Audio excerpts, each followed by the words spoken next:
ఏమేం దోచుకోవచ్చో ఎరేయాలి.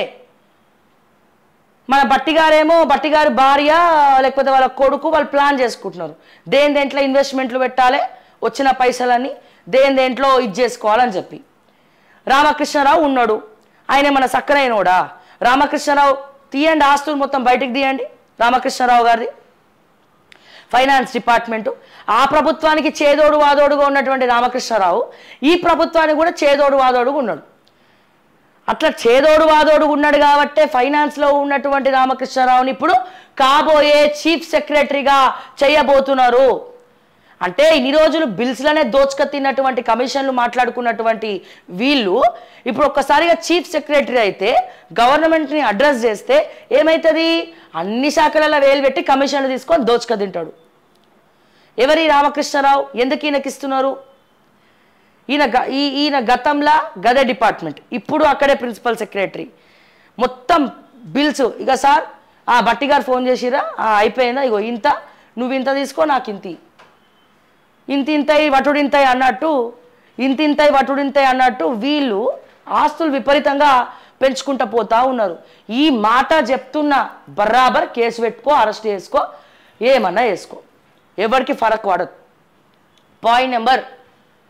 సో ఇటువంటి ఒక అవినీతి పరుణ్ణి తీసుకొచ్చి తెలంగాణలో చీఫ్ సెక్రటరీగా చేయబోతున్నారు.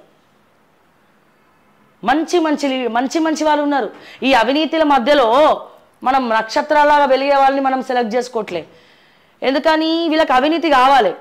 చాయ్ బిస్కెట్ లాంటోడు కావాలి, బీహారోడు కావాలి. చాయ్ బిస్కెట్ లాంటోడు వస్తే ఏమవుతుంది?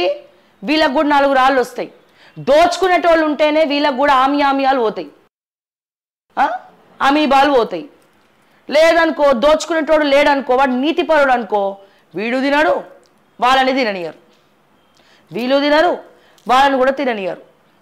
ఏముందిరా నాయన తెలంగాణలో దోచుక తిననికి? అప్పుల పాలయ్యింది కదా అనుకోవడం చాలా ఉంది. తెలంగాణ కోటి రతనాల వీణ, మన తెలంగాణ భూములు హాట్ కేక్.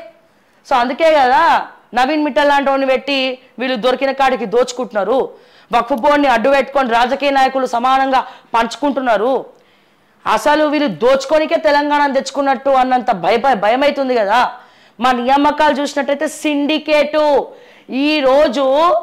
ఈరోజు ఇంత గట్టిగా బహిరంగంగా లైవ్లల్లా చెప్తున్నాం. ఏమని? గ్రూప్ 1లో అవకతవకలు జరిగినాయి.